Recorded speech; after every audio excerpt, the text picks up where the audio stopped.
Breaking news. David Cameron arrives in Ukraine for the first time on an official trip.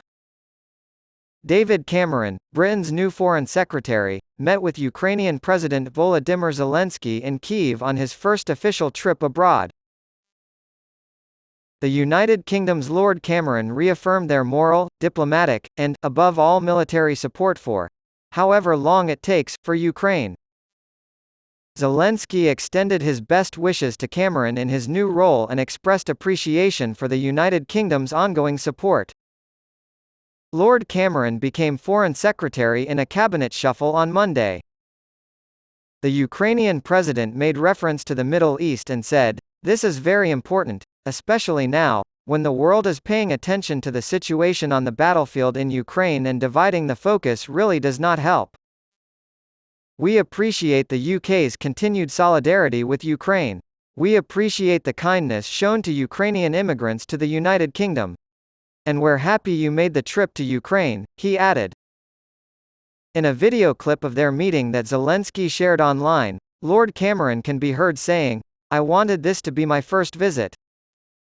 What I want to say by being here is that we will continue to give you the moral support, the diplomatic support and the economic support, and above all the military support that you need, not just this year and next year but however long as it takes," according to Lord Cameron. The former British Premier stated, "I've had some disagreements with Boris Johnson. We've known each other for 40 years, but his support for you was the finest thing he and his government did." The Ukrainian Foreign Ministry claims the two discussed Black Sea security and armament production.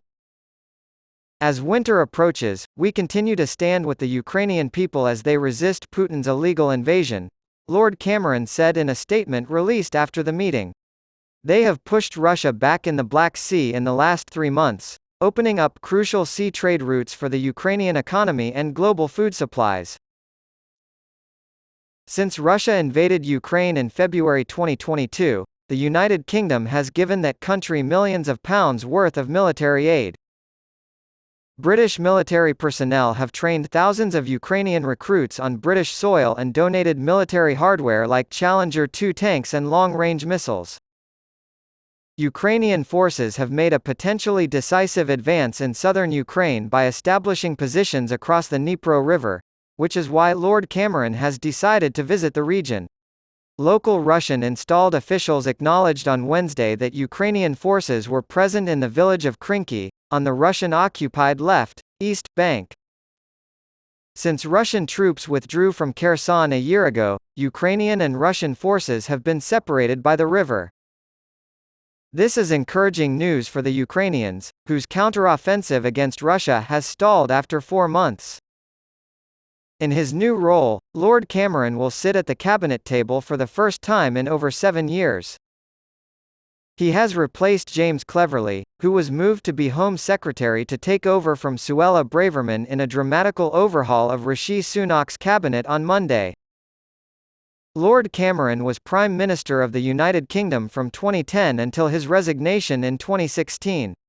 He supported the Remain campaign and therefore was dismayed by the Brexit vote. Lord Cameron has spent the time since then engaged in a number of professional and charitable pursuits in addition to teaching and public speaking. Lord Cameron's return to the cabinet has been met with some criticism due to the fact that he is no longer an elected member of Parliament and will instead serve as a peer.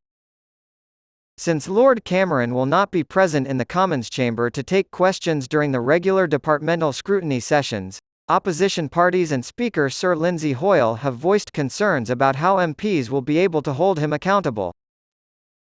Foreign Office underlings like Andrew Mitchell and Anne-Marie Trevelyan will instead field such inquiries on his behalf. When the Foreign Secretary is away on official trips, it is not unusual for his or her deputies to answer questions on behalf of the department.